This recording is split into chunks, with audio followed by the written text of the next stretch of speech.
자, 기도에 대해서 쭉 살펴보는 가운데 성경에 기도하는 내용들이 어떻게 기록되어져 있는지 우리 구약과 신약을 좀 나눠서 함께 좀 살펴볼 텐데, 오늘은 이제 구약에 대한 내용을 한번 살펴보도록 하겠습니다. 자, 27페이지 오른쪽 밑에를 보니까 성경 속 인물들을 비롯하여 극한 고난 중에도 감사 기도를 드리는 사람들이 있습니다. 그 비결은 무엇입니까? 고난 가운데 있음에도 불구하고 하나님께 감사함으로 기도했던 사람들이 있었다라고 나와 있어요. 그래서 어떻게 하면 그 고난 가운데서도 기도할 때 감사할 수 있었느냐라고 하는 거, 사실 첫 번째 주에 함께 나눴던 내용이 기도가 우리의 어려움이나 문제를 이제 간구하는, 필요를 간구하는 내용들도 있을 수 있지만, 가장 중요한 첫 번째는 기도는 하나님과 뭐 하는 거라 그랬어요?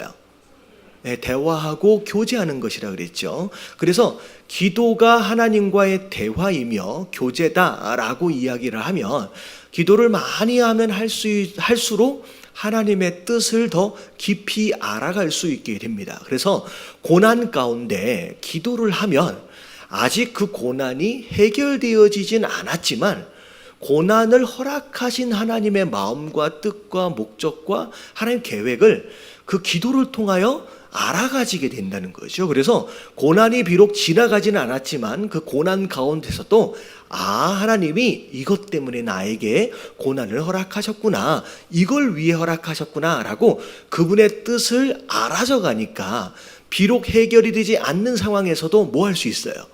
감사할 수 있는 그런 사람이 되겠죠. 그래서 어떤 의미 속에서는 그 이야기가 이제 질문에 대한 답일 것 같습니다. 자, 이제 넘어가서 구약에 나타난 기도를 쭉 살펴볼 텐데, 자, 성경은 거기 한번 읽어볼게요. 시작. 성경 속에는 무수한 기도가 등장합니다. 또한 성경 속의 레위인들은 기도의 사람들이었습니다. 기도를 통하여 하나님을 만나고 하나님의 뜻을 알아 행하였으며 하늘의 무궁한 자원을 이 세상에 끌어내어 승리를 얻었습니다. 기도의 본이 된 대표적인 구약 인물들을 살펴보면 다음과 같습니다. 예, 기도를 어떻게 해야 하느냐라고 하는 부분에 있어서 그 어떻게라고 하는 질문에 대하여 해답을 얻으려면 우리가 말씀을 가서 말씀을 통하여 우리가 알 필요가 있다는 거죠. 그래서 말씀 안에서 뭐가 필요하냐? 말씀 안에서 뭐가 필요하냐? 뭐 필요하세요? 네. 말씀 안에서 어떻게 기도해야 하느냐라고 하는 거에 대한 모델을 우리가 찾을 수 있다라고 하는 거예요. 자, 그런 가운데 기도를 통하여 그 두 번째 줄 뒤에 부분을 보면 뭐가 나왔냐면, 기도를 통하여 첫 번째 하나님을 뭐 할 수 있어요? 네, 만날 수 있어요. 하나님을 만날 수 있다. 이게 이제 첫 번째죠. 자, 두 번째가 만나는 가운데 하나님의 뜻을 아는 것이 이제 두 번째예요. 그리고 뜻을 아는 가운데 뭐 할 수 있어요? 3번을 보니까 행할 수 있다. 그래서 행하는 것, 그러면 순종하는 것으로 인하여 그 다음 4번이 나오는 거예요. 하늘의 무궁한 자원을 이 세상에 끌어내어 승리를 얻는다. 그래서 순종을 통하여 하나님의 역사하심을 경험하며 승리하도록 되어져 있는 이 모든 과정이 구약 성경에 나와 있는 기도의 모델이며 패턴이다라고 생각하시면 될 것 같아요. 자, 밑에 첫 번째 이제 모델이 누구냐면, 아브라함이 중보하며 기도했던 내용들이 있었습니다. 중보 기도하면 처음 들으신 분들은 도대체 이게 뭔 기도인가? 중보는 나를 위하여 기도하는 게 아니라 다른 사람을 위해서, 다른 사람의 문제 해결, 다른 사람의 축복을 위해서 기도하는 거. 왜냐면 이게 어찌 보면 이제 중보 기도예요. 자, 밑에 한번 읽어볼게요. 중보 기도는, 아브라함의 기도는 시작. 아브라함의 기도는 대표적인 중보 기도입니다. 창세기 18장에서 아브라함은 조카 롯이 거주하던 소돔과 고모라에 대한 하나님의 심판 계획을 알게 되었습니다.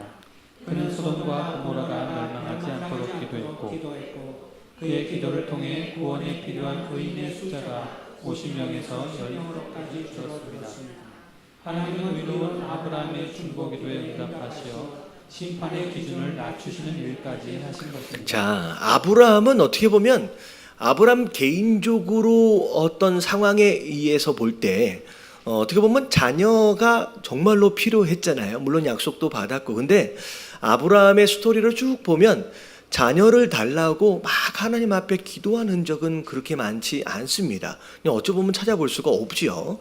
근데 아브라함이 자기 개인적인 축복과 응답을 위해서 막 기도한 흔적은 오히려 없는 가운데 특별히 하나님 앞에 막 붙들고 기도했던 내용은 자기 조카와 더불어 그 조카가 살고 있는 소돔과 고모라 땅을 위해서 이제 기도하는 내용이 바로 이 내용이죠.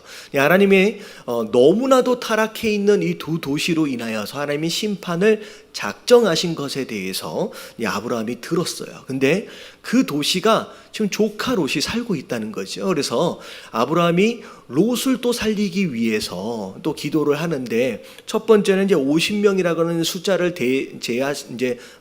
제시하면서 하나님 그 많은 성읍에 많은 사람들이 살지만 그 안에 만약에 의인이 50명이 있다라고 한다면 그 악한 것들 때문에 의인 50명을 함께 멸하시는 게 맞습니까? 라고 이제 이야기를 하는 거예요. 근데 자기 딴에는 맨 처음에 기도할 때 그래도 그 성 안에 50명 정도의 의인은 있지 않겠느냐. 그래서 하나님의 심판을 좀 보류할 수 있지 않겠느냐. 뭐 그렇게 이제 생각을 한 거죠. 근데 한 번 기도하고 나니까 아무리 생각해도 50명이 있을 것 같아요? 없을 것 같아요? 50명이 안 되는 거예요. 그러더니만 10명씩 줄여가지고 몇 명까지 줄였어요?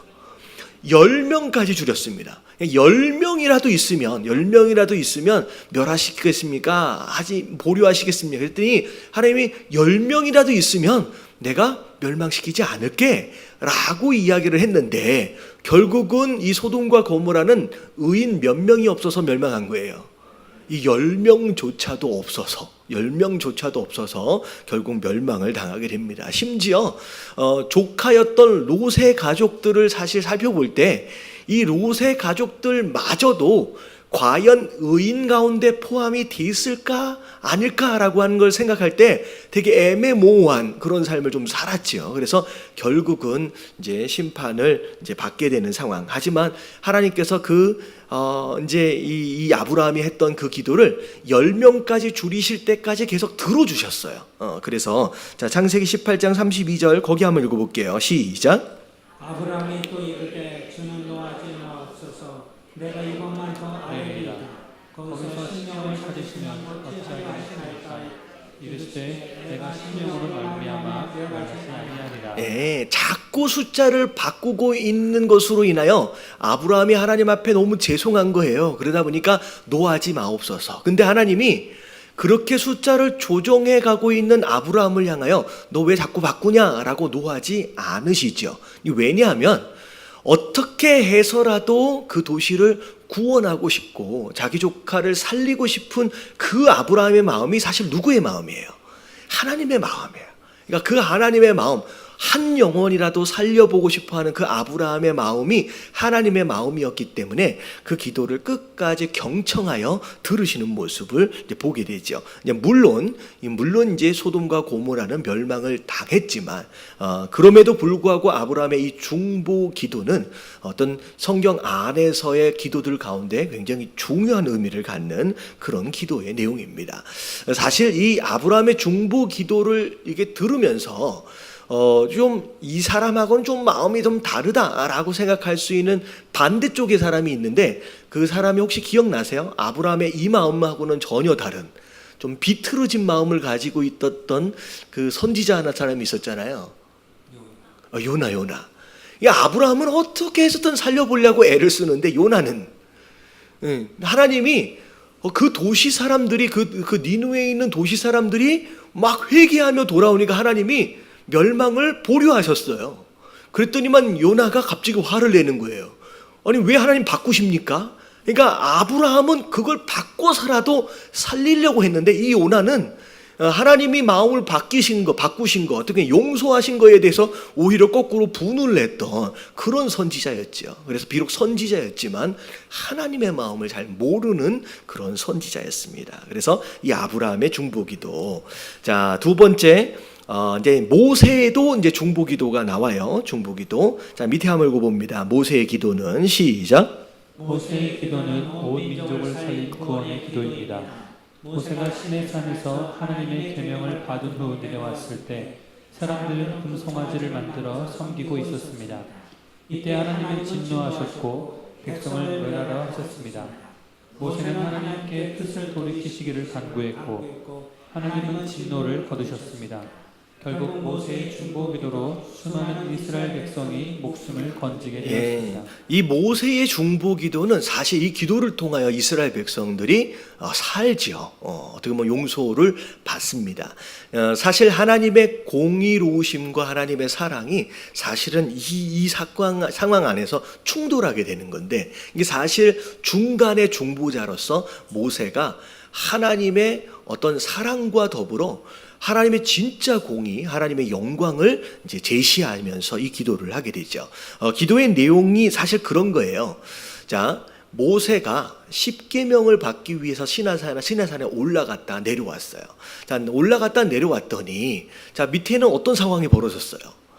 제사장이라고 하는 아론과 더불어서 이스라엘 백성들이 하도 모세가 안 오니까 뭘 만들었냐면 금으로 송아지를 만들어 놓고 그걸 숭배하는 그런 일이 벌어졌다는 거죠. 근데 아론한테 물어보니까 아론은 뭐라 그래요? 자기가 한 게 아니래요. 금 모아다가 불에다 던졌더니 송아지가 나왔다라고 말도 안 되는 변명을 하면서 이제 발뺌을 하게 됩니다. 자, 그런 가운데 하나님께서 모세에게 그런 말씀을 하시는 거예요. 내가 이 민족을 내가 멸하겠다. 그러면서 내가 너랑 다시 시작하자. 그러니까 어떻게 보면 이렇게 되어버린 이 이스라엘 백성들 어디서부터 손을 대야 될지를 모르시겠는 거예요. 그래서 다시 시작하자라고 그런 제안을 이제 하시게 될 때 모세가 하나님 앞에 기도했던 내용이 뭐냐면 하나님 이 백성을 버리시면 안 됩니다. 왜? 만약에 비록 이렇다라고 할지라도 하나님 버리시면 하나님의 영광을 가린다는 거예요. 어떤 의도에서? 그의 하나님, 그러니까 어떻게 보면 이들의 하나님이라고 하는 이제 신이 그들을 제대로 그들의 땅으로 인도하지 못해서 광야에서 어떻게 만들어져 버린 신이 되는 거예요. 광야에서 죽게끔 내버려둔 신이 되어버린다는 거죠. 그래서 하나님 절대 이들은 여기서 죽이면 안 됩니다. 어떻게 해서든 그들을 살려서 이 가나안 땅으로 데리고 가야 합니다. 하나님의 영광을 위해서라고 이야기를 하면서 기도하게 되죠. 어떻게 보면 논리적으로 볼 때도 어떻게 보면 결과와 어떤 목적면에 있어서도 굉장히 탁월한 기도의 내용이었습니다. 그래서 한번 읽어볼게요. 출애굽기 32장 12절. 자, 나같이 시작. 어찌하여 애굽 사람들이 이르기를 여호와가 자기 백성을 산에서 죽이고 지면에서 진멸하려는 악한 의도로 인도해 내었다고 말하게 하시려나이까. 주의 맹렬한 노를 그치시고 뜻을 돌이키사 주의 백성에게 이 화를 내리지 마옵소서. 네, 자, 그래서 이렇게 기도할 때 하나님께서 심지어 이 기도 가운데 모세가 자기의 생명까지를 걸고 기도를 합니다. 자, 그런 가운데 하나님이 이 모세의 기도를 들으시고 그분의 뜻을 돌이키시는, 그래서 이 기도가 응답받는 기도가 되죠. 자, 그리고 세 번째 기도를 보니까 이제 사무엘의 구국 기도가 있습니다.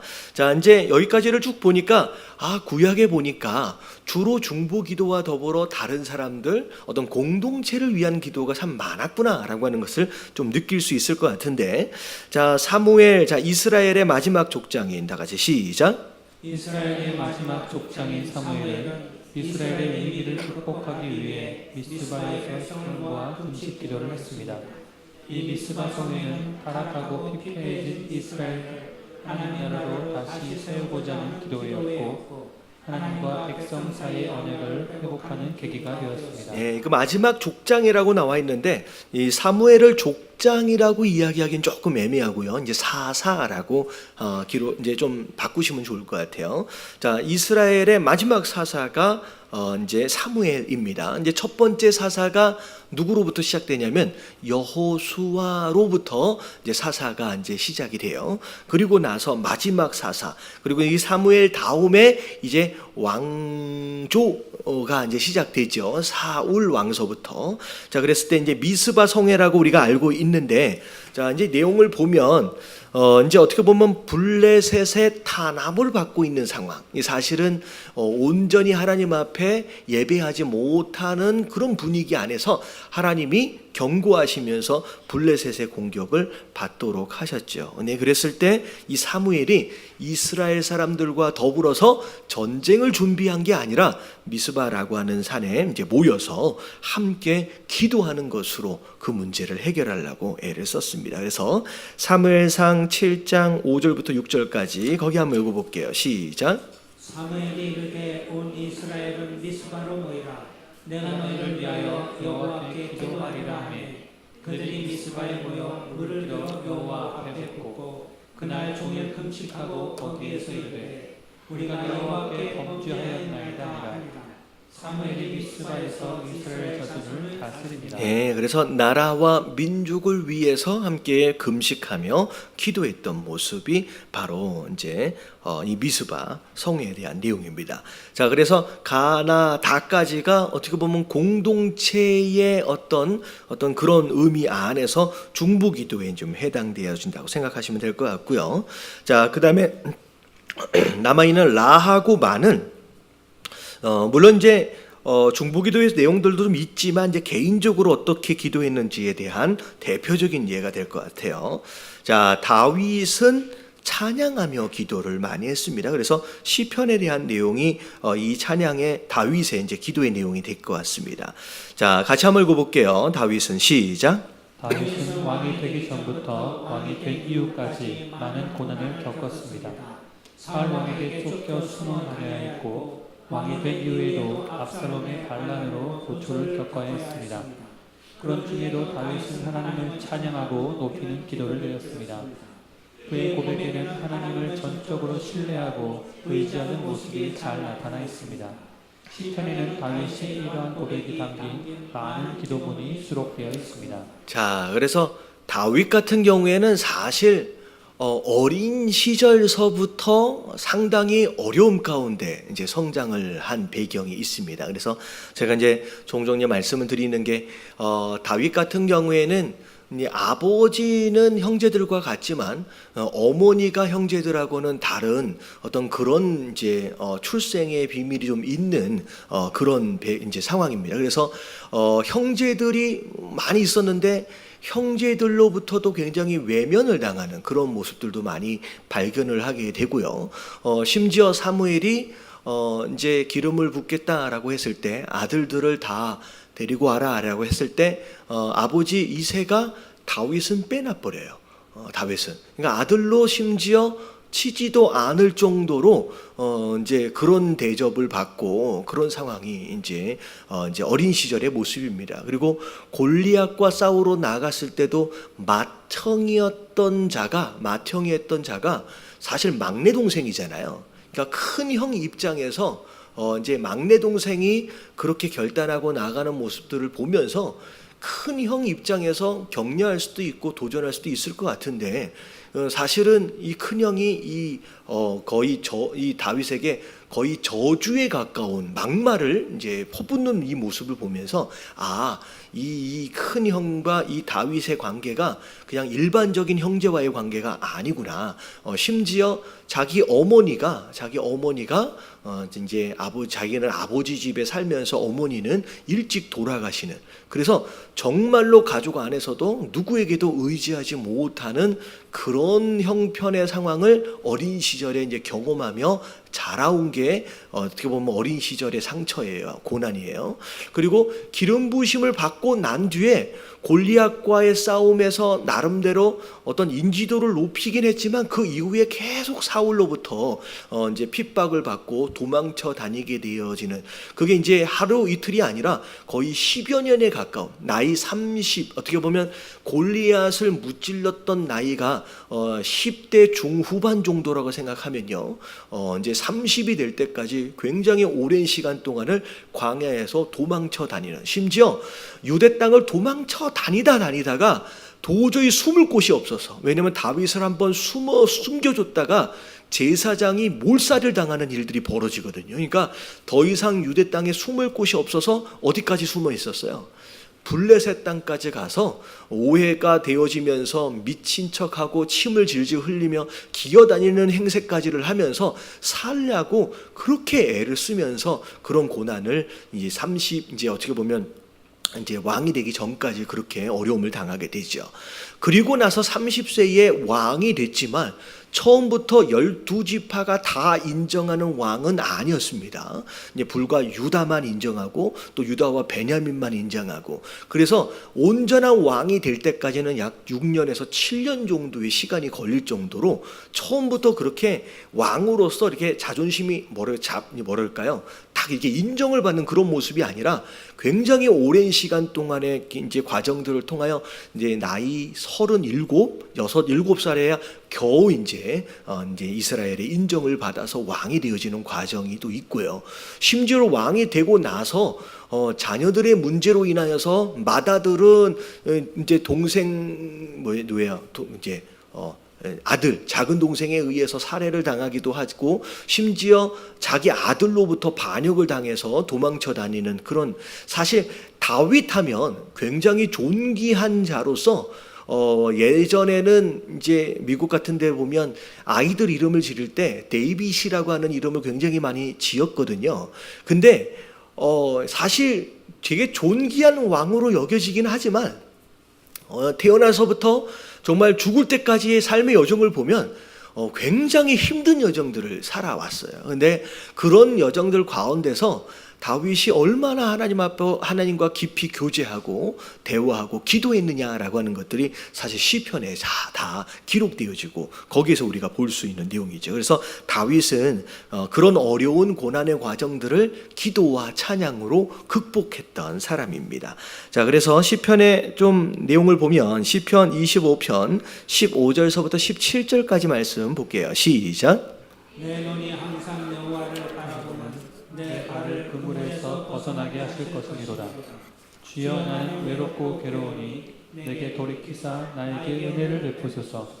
내 마음에 근심이 많사오니 나를 고난에서 끌어내소서. 네, 그래서 시편, 다윗이 쓴 시편의 내용들을 보면 전체적인 어떻게 보면 공통적인 패턴 자체가 처음 시편을 써 내려갈 때는 자기가 얼마나 괴로운지에 대해서 하나님 앞에 올려드리는 내용들이 많이 나와요. 그래서 하나님 지금 어디 계십니까? 원수들에 대해서도 막 이야기를 하고, 근데 한참 고통과 괴로움을 올려드리다가 그 다음부터 다윗의 시선이 더 이상 자기의 고난과 고통에 집중하는 게 아니라 하나님께 집중을 해요. 그래서 시편에 보면 하나님께 집중을 하는데 그 하나님을 뭐라고 묘사를 하냐면 단순히 내 문제를 해결해 주시는 그 정도 하나님으로 묘사하기보다는 창조주 하나님으로 바라보려고 굉장히 애를 씁니다. 그래서 시편의 두 번째 단계의 패턴을 보면 창조주 하나님 앞에 집중을 해요. 창조주 하나님.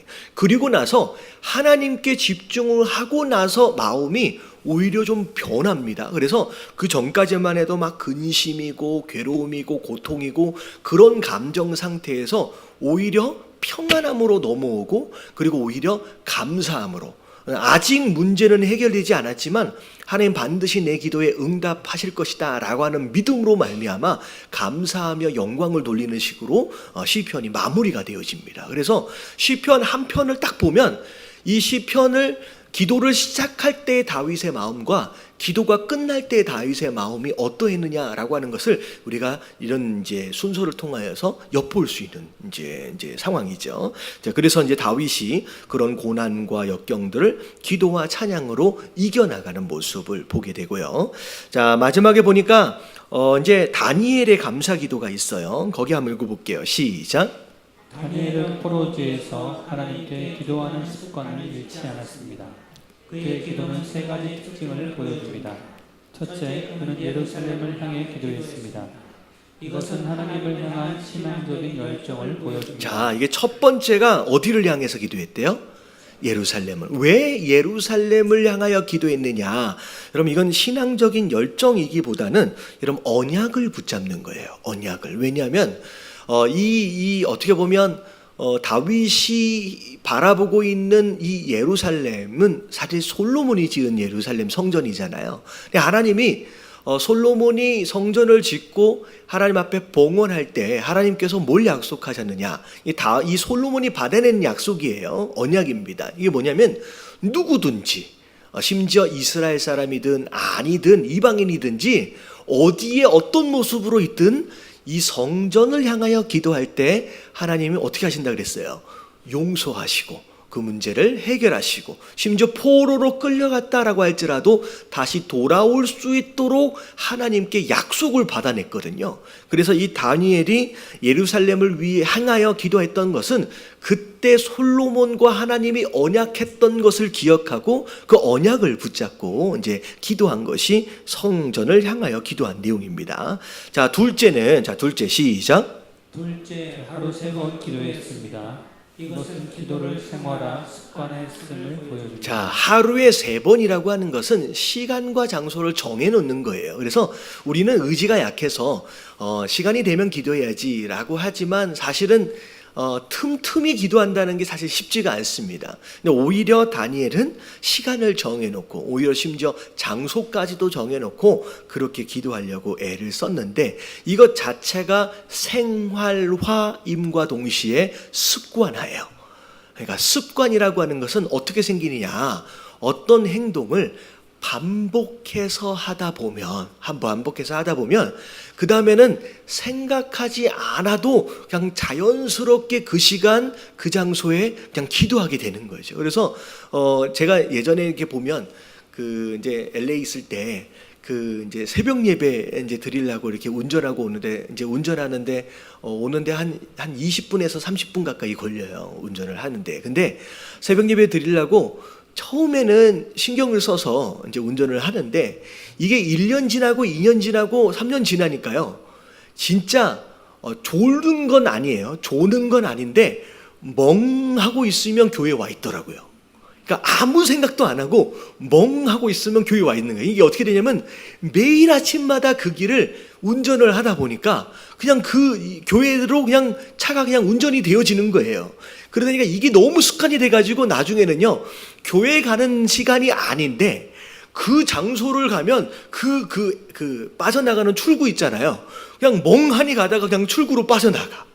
나는 교회 갈 게 아닌데. 그러니까 이게 습관이 되는 거예요. 그러니까 예수님도 항상 기도하셨거든요. 새벽 미명에 또 밤에 기도하셨는데 무엇을 따라 기도하셨대요? 습관을 따라. 이게 습관은 한 번, 두 번 왔다 갔다 해서 될 일이 아니라 계속 반복해서. 그래서 다윗이 기도가 습관이 될 수 있도록 반복해서 훈련하는 모습을 우리가 알 수 있는 거죠. 자, 셋째 시작. 셋째, 무릎을 꿇고 기도했습니다. 이것은 겸손의 표현인 동시에 하나님께 대한 절대 순종을 의미합니다. 예, 무릎을 꿇는다라고 하는 것은 겸손과 더불어 하나님 앞에 복종에 대한 내용이죠. 그래서 기도하는 자로서 단순히 응답만을 요구하는 어떤 그런 자세가 아니라 하나님의 말씀하심에 내가 복종하고 또 순종하겠습니다라고 하는 그 결단들이 요런 이제 이 다윗의 기도의 생활 패턴 안에서 엿볼 수 있는 대목입니다. 자, 그래서 또 넷째가 있네요. 넷째 시작. 넷째, 기도의 내용이 하나님께 대한 감사였습니다. 이것은 다니엘이 포로된 상황에서도 하나님의 보호와 인도하심에 감사였음을 알게 해줍니다. 네, 이 감사는 응답하실 것에 대한 확신으로 인하여 마음에서 생겨나는 거죠. 그래서 이제 하나님이 때가 되어지면 분명히 돌아가도록 하실 것이다 라고 하는 것에, 그래서 다니엘 6장 10절 말씀 같이 한번 읽어볼게요. 시작. 다니엘이 이 조서에 왕의 도장이 찍힌 것을 알고도 자기 집에 돌아가서는 윗방에 올라가 예루살렘을 향한 창문을 열고 전에 하던 대로 하루 3번씩 무릎을 꿇고 기도하며 그의 하나님께 감사했더라. 예, 다니엘을 시샘하는 자들이 다니엘을 공경에 몰아놓도록 하기 위해서 일정 기간을 정해놓고 왕이 아닌 다른 어떤 신에게든 기도하게 되면 이제 주기도록 하는 어떤 조서를 내렸어요. 그래서 거기에 왕이 도장을 찍어놨거든요. 근데 목숨을 걸고 어떻게 보면 걸리면 죽는데 목숨을 걸고 그 기도를 강행하며 또 하는 모습을 볼 때 어떻게 보면 다니엘의 기도는 사실 목숨을 거는 그런 기도였다라고 하는 것을 엿볼 수 있습니다. 자, 여기까지 끝내려고 그랬는데 그냥 뒤에 내용이 그렇게 많지가 않아 가지고 그냥 여기까지 마무리를 하고 다음 단계로 넘어갈게요. 자, 신약에 보면 신약에 나타난 기도, 신약에서는 기도의 본이 되는 예수님을 통해 어떻게 기도할 수 있는지를 배울 수 있습니다. 또한 예수님의 기도를 이어간 초대교회의 모습에서 우리가 따를 수 있는 기도의 종류에 대해서 배울 수 있습니다. 잠깐만요.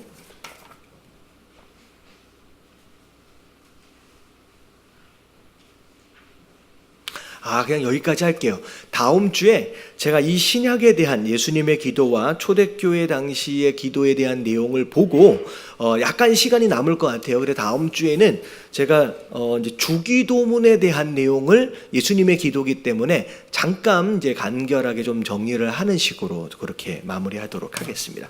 그래서 이제 우리가 기도를 어떻게 해야 하느냐라고 하는 어떤 그런 내용들을 오늘 이제 구약에서 이제 살펴봤고요. 다음 주에 신약에 예수님이 기도하셨던, 그러니까 제가 이제 사실은 종종 말씀드리는데 새벽 예배에 사실 나와서 기도하기 좀 쉽지는 않거든요. 근데 새벽 예배 누가 만들었어요? 사실 예수님이 만드셨더라고요. 그러니까 예수님이 아침 미명마다 기도의 자리로 올라가셨던 그런 모습들을 보면서 어떻게 예수님이 기도하셨는지 우리가 좀 살펴볼 수 있는 어떤 그런 부분들이 좀 있고, 초대교회 당시에 어떻게 기도했는지에 대한 내용들도 좀 나옵니다. 그래서 다음 주까지 이 성경에 나와 있는 기도의 내용들을 좀 보고, 그 다음에 그 다음 주에는 이제 기도를 어떻게 하느냐, 이제 기도를 뭐 먼저 해야 된다라고 하는 순서와 더불어서 실질적으로 우리가 기도의 내용들을 좀 우리가 적어보기도 하고 또 연습하는 그런 시간들도 다다음 주에 가질 수 있도록 하겠습니다. 자, 우리 기도 세미나 쭉 이어가고 있는데 여러분들 이것도 이제 수료할 수 있도록 여러분 오신 분들은 나가시면서 출석 체크 잘 하고 가시면 좋을 것 같아요. 자, 기도하고 마무리하도록 하겠습니다. 하나님 감사합니다. 오늘 기도의 내용들을 통하여서 구약에 나타난 기도, 또 모세가 또 아브라함이 하나님 앞에 어떻게 기도했는지, 또 다윗이 다니엘이 하나님 앞에 어떻게 기도했는지의 모습들을 보면서 우리의 기도 생활을 점검하길 원합니다. 우리가 무엇을 위해서 어떻게 기도하고 있는지 하나님 성경적인 근거를 가지고 합당하게 잘 기도할 수 있는 그런 성숙한 기도자들이 다 되어지게 하여 주시옵시고, 무엇보다도 우리가 어떤 형식에 매여 있기보다는 주님과 매일 대화하고 교제함으로 말미암아 주님을 더욱더 깊이 알아가고 주님과 더욱더 가까워지는 그런 기도자의 모습들로 하나님 성장해 갈 수 있도록 우리와 함께하여 주시옵소서. 하나님 기도를 많이 배우면서 하나님 우리가 진짜 기도를 하는 것이 중요한 줄로 압니다. 하나님 기도 세미나가 진행되어지는 가운데 우리가 또 다니엘이 하루에 3번 시간을 정해두고 그렇게 기도했던 것처럼 아침 저녁으로 또 기도의 시간과 장소를 구별하여 하나님 결단하여 기도할 수 있는 사람들 되게 하여 주시옵시고, 하나님 이번 기회를 통하여 기도도 많이 하고 또 바르게 기도하고 또 기도를 통하여 능력 있는 자들로 하나님 변해갈 수 있도록 하나님 인도하여 주시옵소서. 이 시간과 우리 모두를 주님 앞에 온전히 올려드리고 또 감사드리며 이 모든 말씀 우리 주 예수 그리스도 이름으로 감사하며 간절히 기도드리옵나이다. 아멘.